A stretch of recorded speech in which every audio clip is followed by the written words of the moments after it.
2026 is going to be an awesome year. We got some pretty cool stuff coming up. First off, we got Foundations of Recovery. This is our flagship program. We're starting it in January. This is for anyone, man, woman, or couple who wants to come and reclaim their heart from shame, trauma, and betrayal. We start off with an education on all sorts of principles, give you the common language. We feed you from a fire hose in terms of all things recovery. It is such a great start to recovery. And we get at the roots of things, Tyler. This isn't like any other program. Like, this is our healing journey in process, and Foundations is where we begin. If you look at the value that you're getting there to kick off a good recovery with all of the right education, all of the right language, and a team to get you started while also being directed by Brandon and myself through the whole process, what a deal. So if you're interested, if you're struggling, if you've been wanting to do something for a long time, jump into this. This only comes around every so often, and we would love to have you there. Click the link in the description to sign up for it. And to make it even sweeter, we're also including a raffle for a free pass to the Radiant Dawn retreat. Anyone who signs up for Foundations will be added to the raffle for that free Radiant Dawn pass. If you're a man and you sign up for Foundations, your name still gets entered, and you can give that pass away if you win it to any woman that you want to. So what you're saying, Tyler, is if you sign up and participate in Foundations, you could possibly go to Radiant Dawn for free? That's exactly what I'm saying, which is crazy because Foundations by itself is already an insane value. Man, I sound so salesy. But it actually is awesome. So come to Foundations. And even if you don't come to Foundations, sign up for Radiant Dawn. It's beyond therapy, the best healing experiences that you can have. Click the link below and come join us. When should I report my spouse's illegal activity? Welcome to the Real Talk Recovery Podcast with the Therapy Brothers. We're brothers, we're therapists, and we know recovery. Bring your stories, your questions, your successes with real recovery.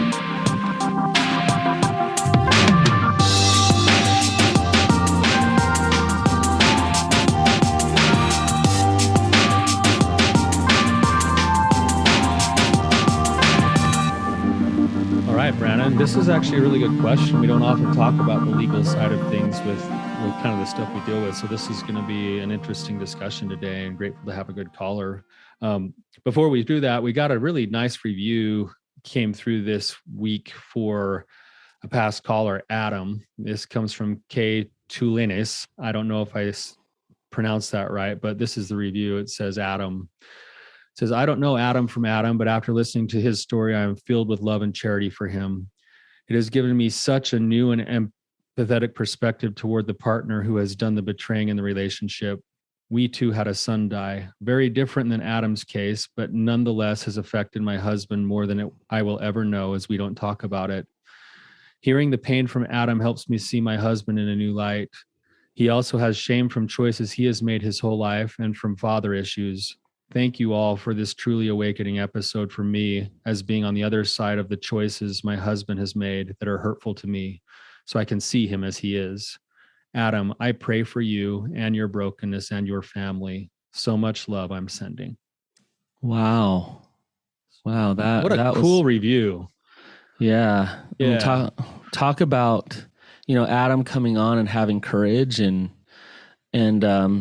just creating some compassion and empathy and love with people, and then for her to write that review, to give that love back and create that love. It's just that's how we heal. We heal through connection and connection to each other's pain. So yeah, that was an awesome review. I kind of got goosebumps going on a little bit, Tyler. Total strangers happening to just hear part of one another's story here, and it's like there's some type of connection and healing that can happen there, and she found some application for her own life in that too, and it's just really pretty beautiful to find some compassion for her husband. Incredible.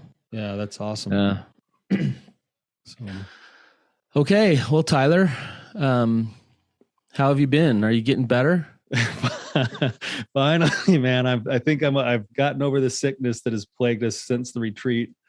And feeling really good now. So yes. And it sounds like you might be a little stuffed up yourself now.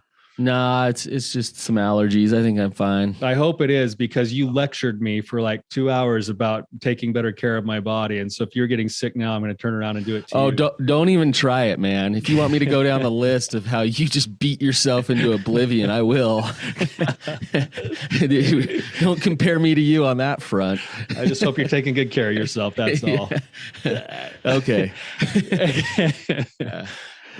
All right. Well, let's get in with our guest here. Mia, welcome to the show. Thank you.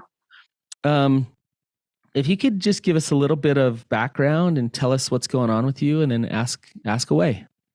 Yeah. So I found out about my husband's pornography addiction in November of 2020. We're really young. I'm 24 and he's 23. Okay. And we got married when he was 19 and I was 20.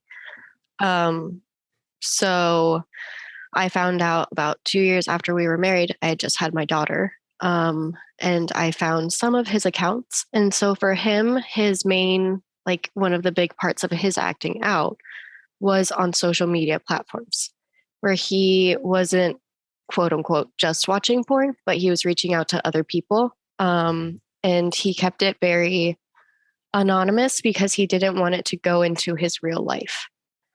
So he preferred not to act out with people he knew, but to act out with people from, anywhere. And so we kind of went from there. At first, when I found out, I was like, oh my gosh, I'm so happy I know now, because I know now that it isn't my fault. And I feel like I can do this marriage with you. But then from there, he chose to lie more and gaslight, and he wasn't in real recovery for a long time. So as early as April this year, there was another discovery. He had reached out to his affair partner again. And so we had our full therapeutic disclosure, but something kind of felt weird about that disclosure. So I was super hyper vigilant, which I do not recommend, but I can respect that as part of my journey because it got me what I needed to know. Right. And so that was important. But what I found after I kind of like went back into his accounts is I realized that he had talked to a lot more minors than I had initially thought. Because when I first read through those accounts, I was kind of like skimming, not really looking because it was so painful. And so this time I went back and I really looked, because during the disclosure, I asked him if he had put in that he had sexual conversations with minors. And he said, yes. And I kind of pushed him on that. And I said, is that specifically in there? And he said, well, things of those sorts are in there. And that wasn't my question. So I pushed him to put it in. And that was kind of traumatizing for me to have to push him to put that in. And I've been asking him for, over the years, if he's talked about this with other people, like if he's talked about it with other guys, or with his therapist. And he said he did talk about it with his therapist, but I don't know what extent that went to. I don't know how truthful he was. And so I became really concerned because I have 2 daughters and I think my daughters are safe, but I'm scared about the future. I'm scared about my daughters having friends, about having babysitters, and not knowing if he's safe, not knowing the extent of where this has gone. Because from what I saw, he was having sexual conversations with a 13-year-old. And that was really, really scary to me. And so when I brought it up to him, eventually I decided to report it because I felt that was the right thing to do. Morally, I couldn't not for myself. It would just, I felt complicit. I felt like it was literally killing me to just be sitting on that information, not doing anything about it. And I had been sexually abused when I was young. So I already felt really strongly about protecting young women. And so I've struggled with that sense of how do we protect these young women and how do we hold men accountable and be empathetic to them and believe that they can recover. But also just kind of struggling to know how big of a deal this is because I've been so gaslit that when I mention it to him, I try to talk about it with him, he'll say it was wrong. Like he'll admit that it was wrong, but um, I don't think he understands the fear that I have about it, and I think that's a legitimate fear. And when I reported him, he was pretty upset about it, and told me that uh, I think one of the first things that he said was basically like, "Well, what about all the people who did that to me?" Because he's been struggling with this since he was 11, so adults had done this to him too. But I didn't feel that that justified what he did. I don't think that makes it right. Mhm. Are you still married, Mia? Yeah, so we're separated right now, but yes, Okay. And you have 2 daughters. I have 3 kids, 3 and under. So I have a son and 2 Wow. Oh my daughters. gosh, you are Wow. Yeah, busy. Wow. it's really intense. Mhm. Yeah. So Mia, man, there's like a couple directions that in my head this discussion could go.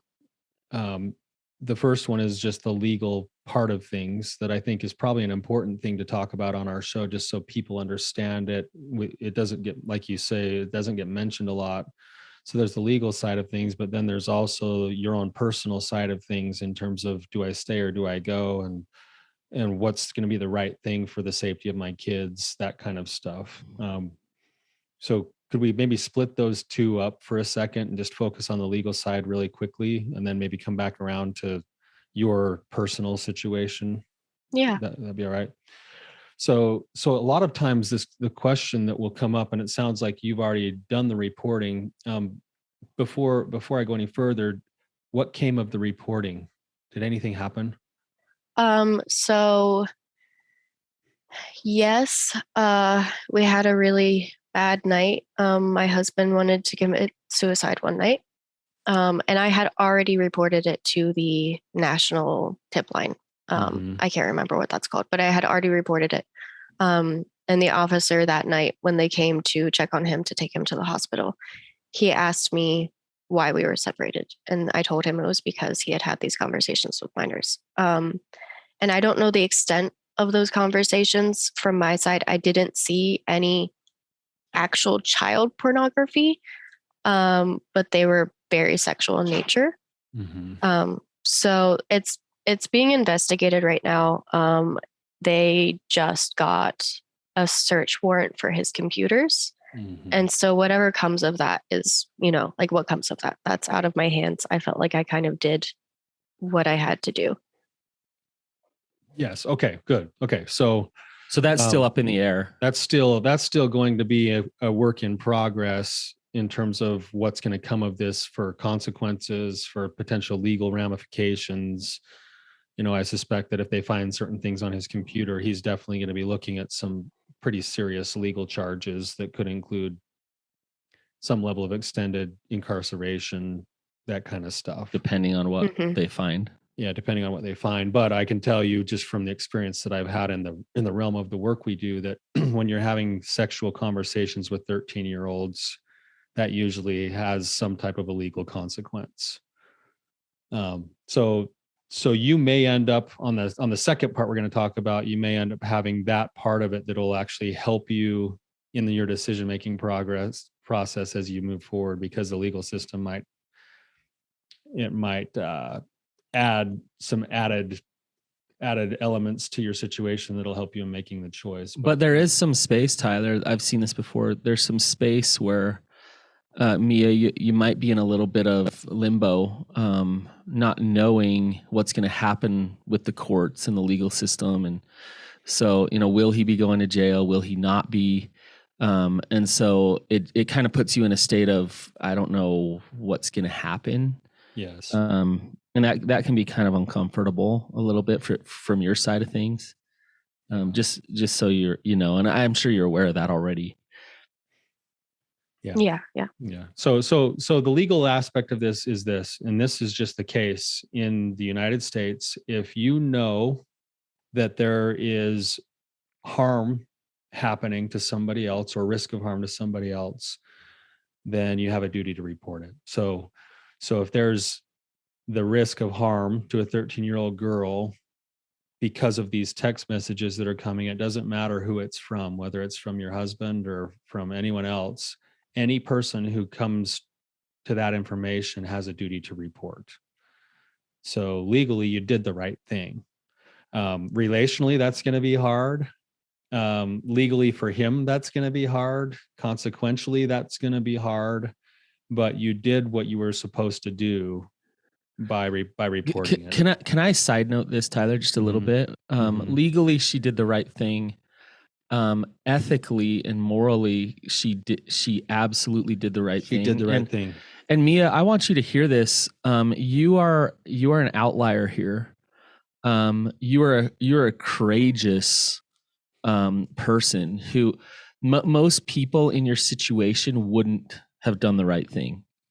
And they don't do the right thing. And I hate to say that, but they want to avoid the consequences of the life changes and the things that are going to happen at the expense of victims. And for you to say, oh, hell no, sorry, husband, you're going to deal with the consequences of this.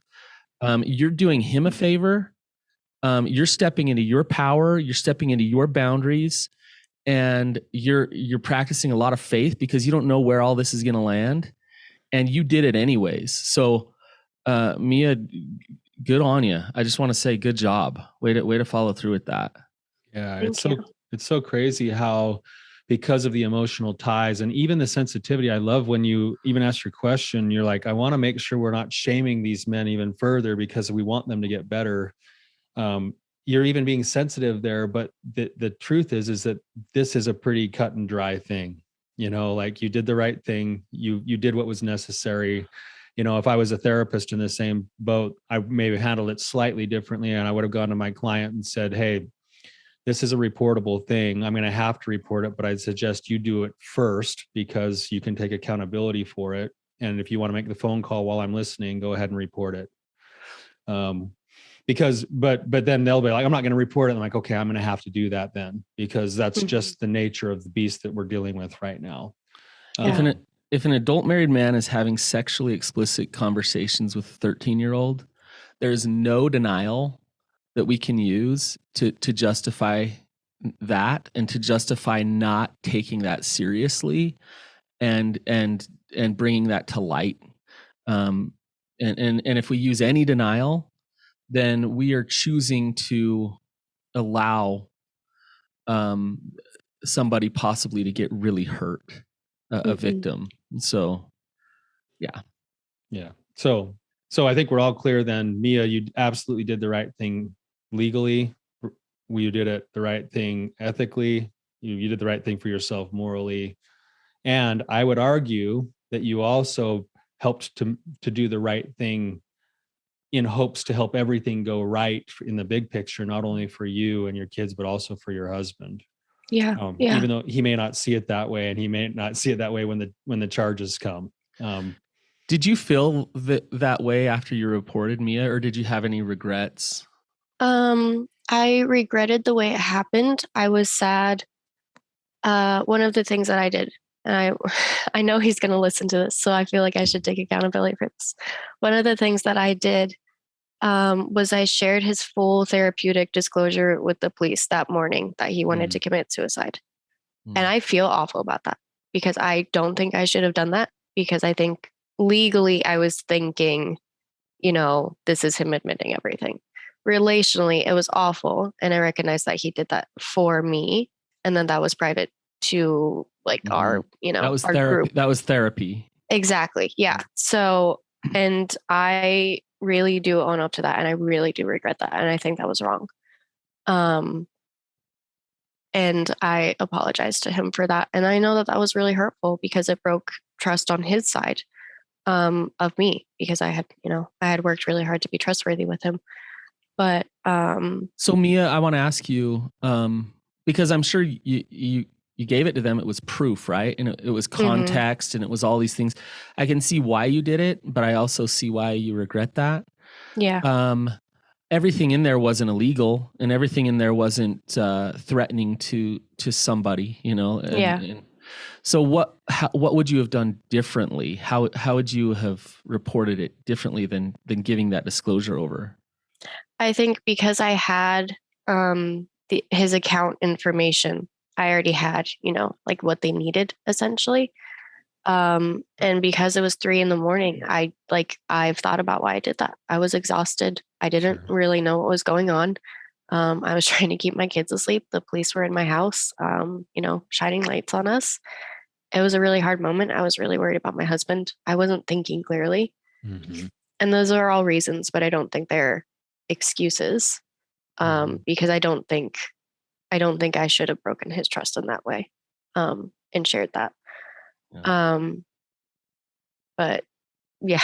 You still could have gotten the report that you needed to done, and you knew you needed to do that report, maybe just not giving that disclosure away.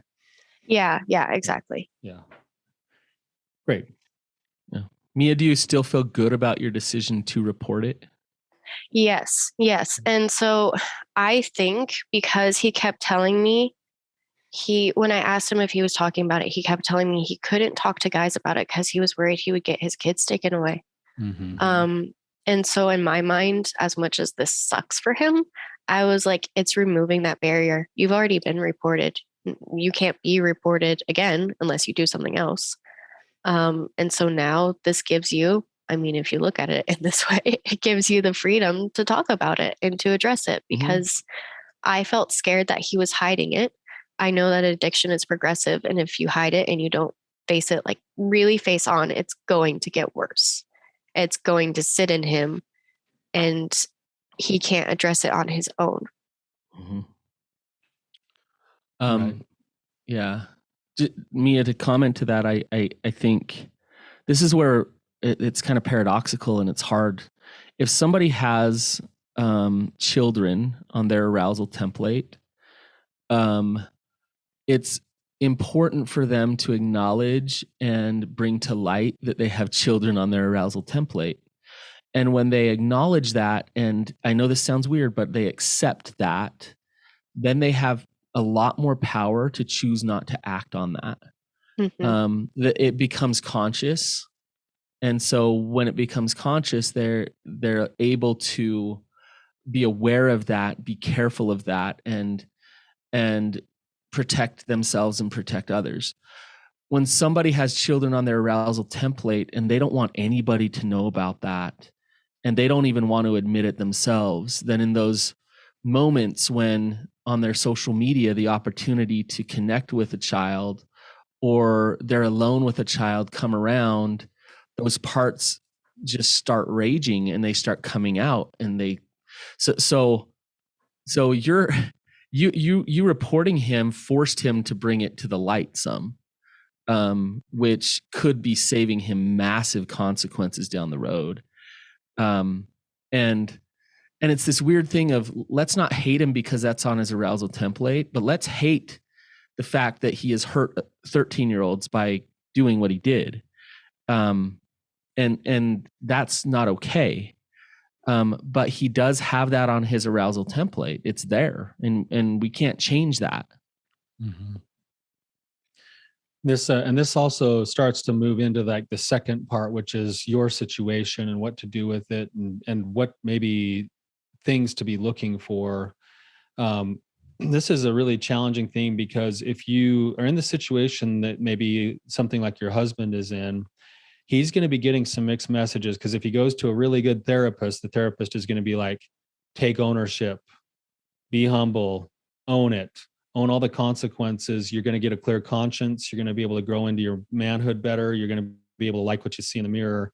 And then he's going to get the mixed message from a good lawyer that's going to say, don't say anything.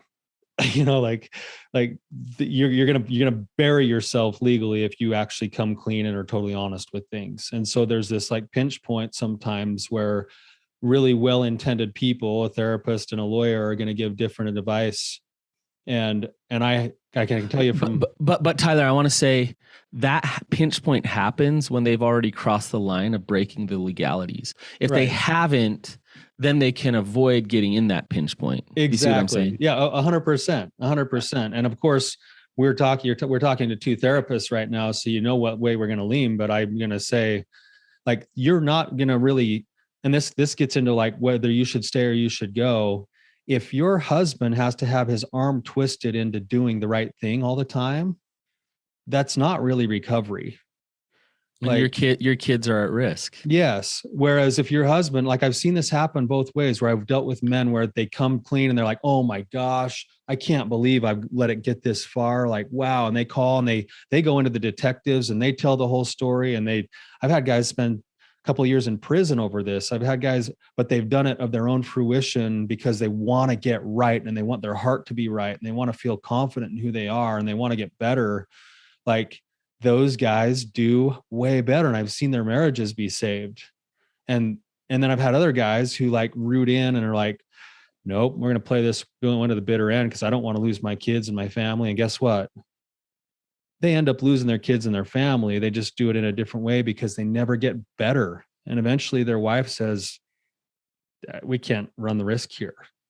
Like, there's really only one pathway forward that's right. And it's full accountability, including all of the consequences, with the humility to say, I'll do whatever it takes.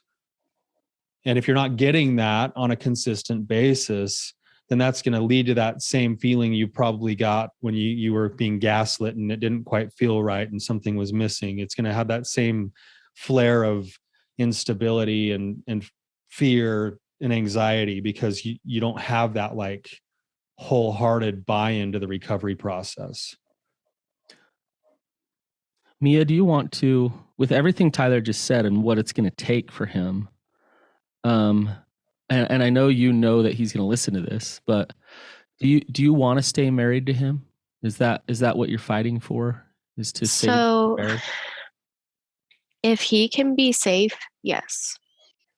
Like, if he can genuinely be safe, I know that that's the best thing for me and for my kids, is to keep our family together. But if he can't be safe, then no. So, and okay, it's everything Tyler just said. It's not about what he does that will keep him safe. It's about who he is. But we have this simple thing with recovery. We call it the how of recovery. He needs to work extra hard to be honest. That's the H. Open. So he's transparent and he's open to feedback and he's humble, and he's willing. Those three things, if he's honest, open, and willing, and you feel his humble heart really trying to address the demons underneath that are driving him to this behavior, then he's a safe man.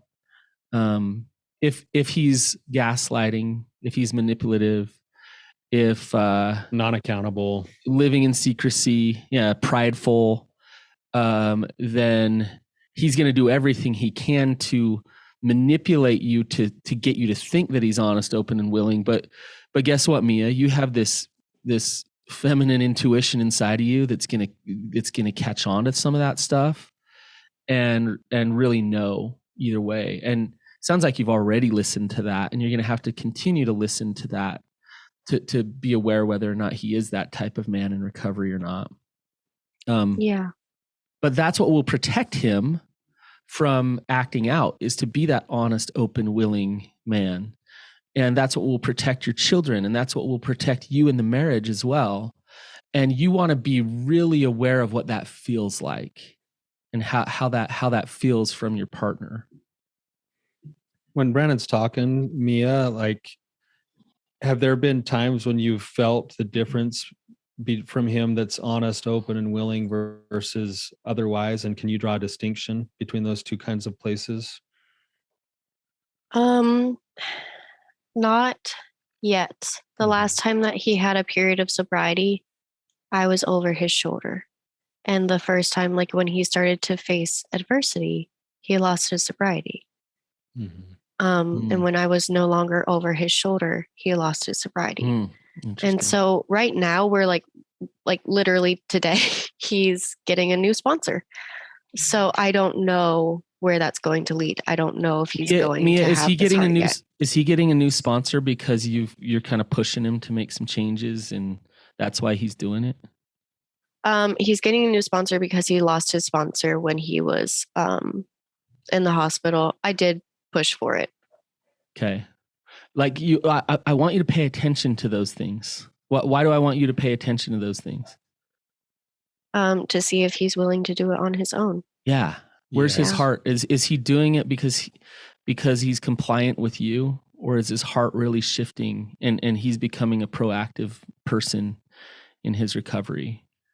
It can't be about the show for you, Mia, or else it won't be real safety and real recovery. Mm-hmm. Yeah. And so for you to just step back and say, okay, like I'm gonna just watch and see whether or not you work on becoming a safe partner and a safe man for me. It's this uncomfortable space for you.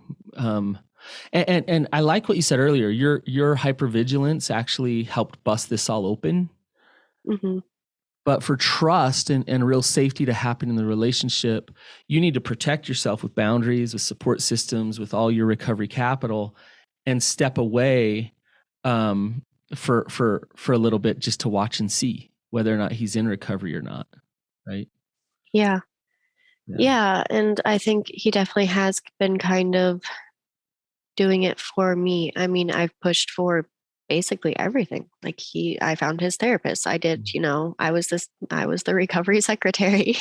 Yeah. And so he hasn't really taken up much on his own yet. Yep. So it's time. I mean, like you say, he's going to listen to this. And Mia, can you commit to saying, okay, I'm stepping to the side here and handing this back over to him? I know that's extremely uncomfortable. You don't have to put yourself in harm's way to do that. Do you understand that? Mm-hmm. Yeah. So you're not saying, hey, I'm okay with like allowing this dangerous situation or that. No, you're not okay with sitting in danger. That's not what I'm saying. And you are not okay with you working his recovery for him. Yeah. Yeah. And I know that a lot of this comes from in me because I was sexually abused when I was young. That person was always around and my family really actively defended him. And so now I kind of have this almost like, well, that's just what we do, I guess. And even though logically I know that doesn't make any sense, but that's what I grew up with. That's kind of I was so uncomfortable with having him there. It was really, really hard for me to grow up with that. And I kind of cognitively just had to cope somehow with these people in my life. Interesting. Yeah. So your trauma told you that in some ways you kind of protect the perpetrator. Yeah. And it was kind of, I was protecting him for the first, 2 years because I knew that he had done this. And I really got to the point where I had grown enough to say, I can't protect you anymore. I'm not going to do that because what you did was wrong. Yeah. Yeah. The same principle applies with your husband, right? Mm-hmm. I can't protect you anymore. You trying to make him be the man that he needs to be so that he doesn't have these consequences is protecting him. Mm-hmm. And now you need to deal with your consequences and you need to deal with your own recovery work. Because it's not your responsibility, right, Mia? Yeah. So hard. I mean, the nuances here to recovery and situations like this are so tricky, and fear will come in and undermine healing and real recovery. And so it's interesting when you take a step back and you kind of look at the fear-based behaviors and the things that are undermining things to say, oh shoot, I can see that that's happening, but dang it, it's hard to shift into the healthy thing because that's scary in a lot of ways. But at the same time, I mean, like I said to you earlier, Mia, you're resilient and courageous, and you can absolutely do this. In fact, I know that you will, because you've already work through your own sexual abuse. You've already had boundaries with him on so many levels, and he's probably, your husband's probably listening to this like, oh shoot, like I kind of know where she's going to go with this, right? So, but let's add to that though, that's a blessing to your husband. Yeah. I mean, you're listening, husband, like you got a good woman a strong woman who is living according to principle, who actually loves you and like really believes in the changes you can make. And if you really want to keep her, you got to look at yourself and you got to do right by liking what you see in the mirror. And you will never like what you see in the mirror until you take full ownership for your choices and start to make new ones. Yeah. You go on a quest, and I'm speaking to your husband right now, Mia, but you go on a quest to discover what your healthy masculinity is and who you really are as a man.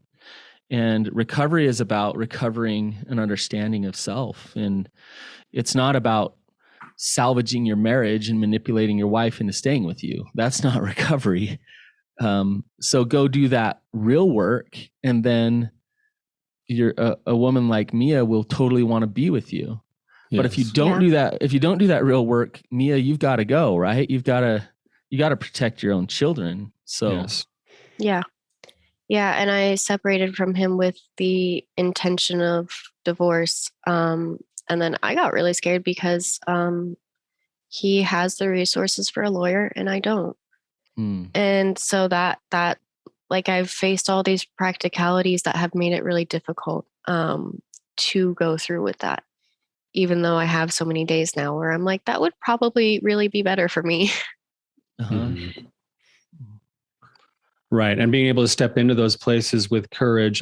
Just as we're talking to you, I can hear that at least during our conversation right now, you're pretty grounded right now. It seems like you've kind of found a space where you've, in the midst of this thing that you guys are going through, you've got some peace, you've got some confidence, you've got some groundedness. And as long as you're in that grounded place, then you continue to follow what your gut says. And if that's where it's leading you, then it doesn't matter what the obstacles are. You're going to step through those obstacles as they come. And if you stay grounded, that's the best place you can keep yourself. Yeah, that makes sense. That's really helpful. I've definitely found a lot more. I feel like by reporting him, it seems so horrible, but I feel like by reporting him, I found myself again because I was living in this place where I couldn't be. I just couldn't be there. Right. You just said something just earlier, and I like how Tyler brought up how an attorney and a therapist might conflict on some advice. Because here's the thing: if my wife, if I heard my wife say, I've really contemplated divorce, but I'm afraid to do it because you have access to an attorney and I don't. But I really wanted to save the marriage. I don't want my wife to be in a marriage with me out of fear that I could take her to the cleaners. Like if I really wanted my marriage to work, I would lay some money on the table and I'd say, like, hey, here's your lawyer. Yeah. Like, hey, you can have an attorney, like go for it. Like, I don't want you here for those reasons. I want you here because I'm the man that you want. I want your best interest. Yeah. You want to be married to a man who's going to be willing to say, of course, I don't want a divorce, but if that's what's right for you, I love you enough. I love you, and I'll do whatever it takes to help you get what you need. Yeah, exactly. So Mia, I think you're actually in many ways doing all the right things. You're just engaged in a really kind of complex, painful situation, and you're navigating it pretty well, it sounds like. Yeah. I think there's some things that you can tweak in terms of the process that you're going through. Face some of your own anxieties and your own fears. To back out of some fear and controlling behaviors. I'd say continue to do some of your own trauma work. It sounds like you've done a lot of it already. But as you see some of those behaviors come up, you might say, oh, where's that coming from? Maybe there's a little bit more trauma work to do. But overall, you're navigating this just pretty well, amazingly well. Yeah. Do you have support, Mia? Do you have other people who are apprised of what you're going through and what your situation is? Yes, I do. When I talked about it with one of my friends, um, the first thing she told me was it was exactly what I needed to hear, even though it was obvious. But she said it was the morally right thing to report him. Yeah. Mm-hmm. But I really needed that validation. So I have a pretty good support system, and I've been growing it since we separated, so that I can be okay just with myself because I'm learning how to do that now. Yeah. Good. Awesome. Yeah. I think that's going to be really important, especially as you guys get deeper into like this process that you guys are going to be engaged in now, that you're going to want a safe space to fall back into. And as long as you're cultivating some of those relationships, that'll be a really big blessing for you as you move forward. I'm not sure we've fully answered any question for you today. We're just about out of time today. Is there anything else on your heart, feelings or thoughts that we would need to get to? Yeah. So you mentioned what you do if this comes up in your office. Do you know just how prevalent is this? Because I've heard of these statistics from, like Fight the New Drug, in places that focus more on the exploitation, Mm-hmm. about how this young genre of porn is extremely popular. So I guess my question is, how can we have such popularity, but there's not men coming forward to saying like they're the demand? That's a great question right there, because that it does reflect some level of this is being getting away with. Mm-hmm. Yeah. Right? Yeah. It feels like even in disclosures, even if we do those, even if I don't like, I don't know. It feels like someone's not coming forward, Like there Some must be blind eye more is being people. turned. Yeah. I wish I had the hard numbers to tell you, but I can tell you this: it is prevalent and it happens a lot.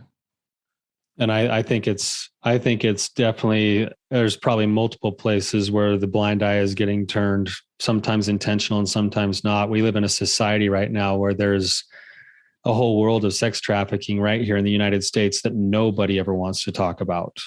Yeah. How do we live in a world where sex trafficking even exists, right? It's so disgusting and despicable and horrible.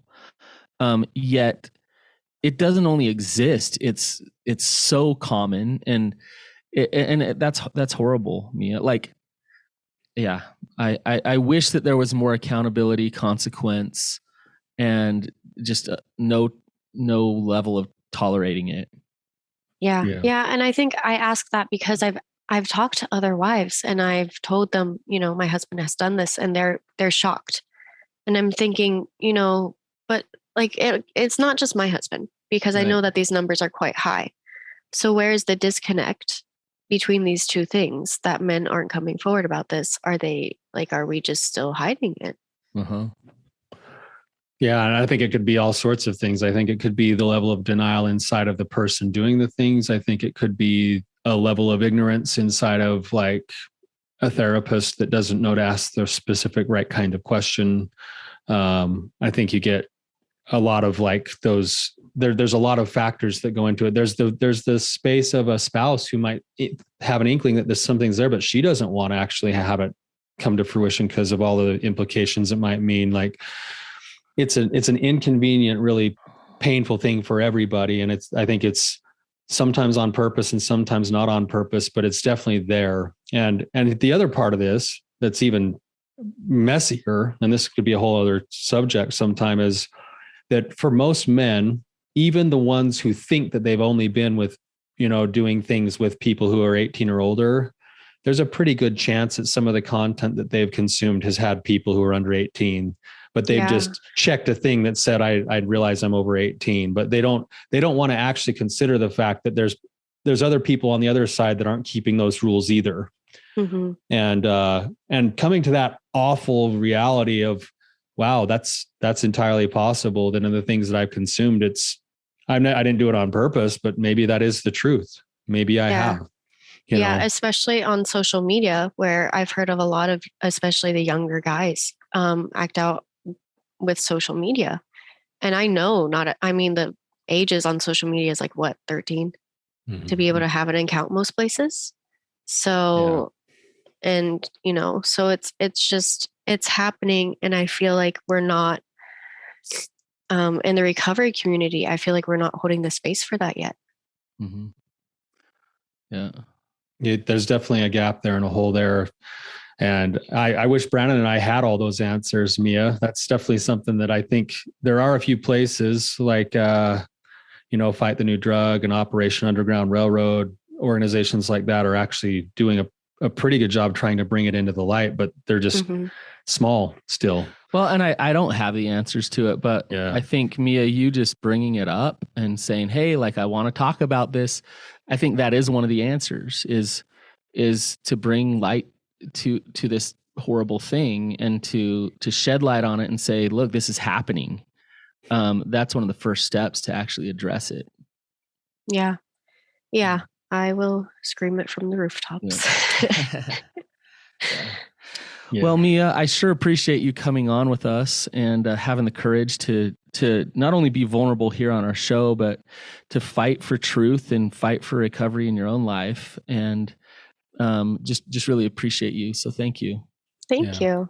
Thank you, Mia. I really appreciate it. And for those listening, like, this is a good topic and we'd love to hear more about it. We'd love to hear your thoughts on it. So please respond to Mia's episode, send us a review, send us some messages. We'd love to have more people with this topic on the show. So thank you guys. You guys have a great day. Hey, we'll see ya.